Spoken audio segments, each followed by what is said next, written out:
संवाद सुरू झाला. अगं लता कुमुद आका छबू छाया मीना मथी मंगी सुची कल्पी. अगं तुला कळली का बातमी? मथुरा म्हणतो तुम्हाला, छबू आत्या तुम्हाला, कोणालाच नाही कळली, फक्त आपल्याला कळली. आता काय करू बाई?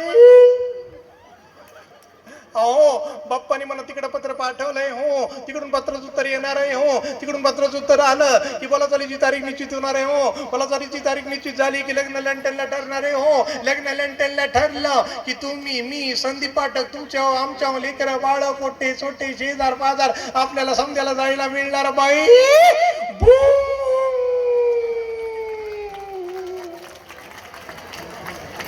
ऐका ना वंश, संदीप पाठक आपल्या गावामध्ये येणार आहेत वंश. ऐका ना वंश, मुख्यमंत्री समृद्ध पंचायत राज अभियानासाठी ऐका ना वंश. वंश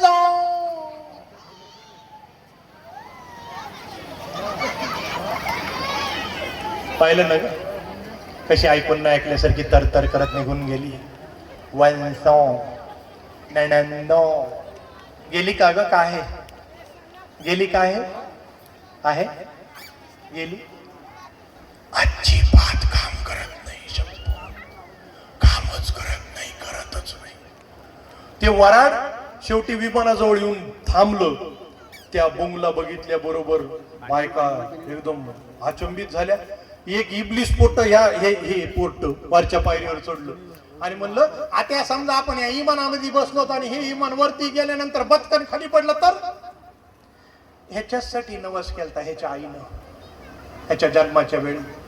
मला या कार्ट्याचा एवढा राग येतो ना ग. कोणत्याही मागच्या महिन्यात नेलं हळदी कुंकाच्या कार्यक्रमाला, तिथं समजा बायकाच्या मांडीवर बसू बसू म्हणायला काकू तुमच्या कपाळावरचं कुंकू पुसू. निवळ मेलं पप्पावर गेले.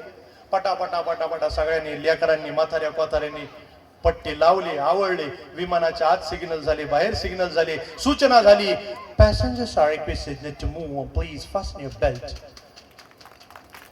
आणि त्या विमानाने झेप घेतली लंडनच्या दिशेनं, मुंबईच्या दिशेनं. एकदम सायलेन्स प्लीज.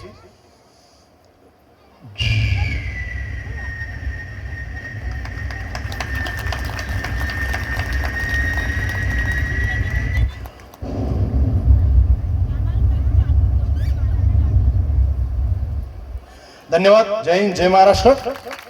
पुन्हा एकदा वेळ कमी पडला म्हणून मी आपली क्षमा मागतो आणि मला कृपया सोडा, नाहीतर माझं फ्लाईट जाईल आणि मला इथंच गुढीपाडवा साजरा करावा लागेल आणि बायकोच्या हातचं लाट डोक्यात बसेल. धन्यवाद. जय हिंद, जय महाराष्ट्र.